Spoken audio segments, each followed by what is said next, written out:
So the last thing I want to show you is actually how we do a little bit of flow graphing for a scripted event. So what do I mean by a scripted event? I actually mean a proximity or some sort of trigger. So I'm going to put a proximity trigger within the level here. And this trigger just, all it's going to check is whether my player is going in, and then if he goes in, it's going to do something. And that's what I'm going to set up within the flow graph here. So what we'll do to make a flow graph is down on the right-hand side, I just have the flow graph tool. I go create, I'm going to call new scripted event. All right, so I can add my trigger, and as you can see here, I get some outputs. So I have on enter. So when my player enters it, I can output a true. So that's pretty easy. But what do I want to have happen? All right, I got some ideas here. So I've got these two pieces here. I'm just going to move them in the way. Whoops. That's not good. So we move that into the little hole here. And what I'm going to do, I'm actually going to put a couple more pieces just above this, and I'm going to apply an action impulse onto one of them, action impulse being just a physical impulse, so that they all come flying down as the player comes through that proximity trigger. Simple example, but again, very real applications. So I've got two of these, and all I have to do is go add node, physics, action impulse, and I just put the value in here, so I'm going to say -10.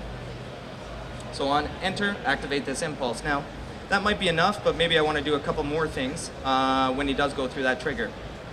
Oops.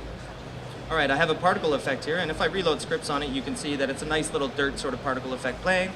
And all I have to do is go add selected entity, and on enter, I want to restart that particle effect. Alternatively, what I like to do is put a little time delay on that, because that proximity trigger is a little far back, so if I give it about a 1 second delay, it should be pretty good.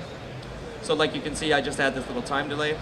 I go enter, in, out, and to restart. And finally, to really finish this one off, I'm going to add a camera shake when it happens.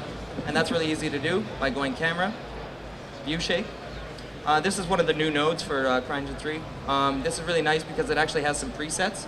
Before, I used to have to write out all these values like angle, 0.7, shifts, and frequency, and all this stuff. But sometimes I can't be bothered with that. I just want to grab a preset. So I'm going to say close explosion. Seems pretty good to me. And I just output this one to trigger. So again, I don't have to save anything, and I'm going to do this right on the Xbox rather than on the PC. So I'm just going to move back within the environment here. And to finish off the demo, let's see if this works. All right, so I drop my player in, and we know that that trigger is just in front of us. So as we approach the trigger, we should have the action impulse fire, and whoa, no firing. Stand by 1 sec. Reload scripts on this one. All right. Oh, there she goes now.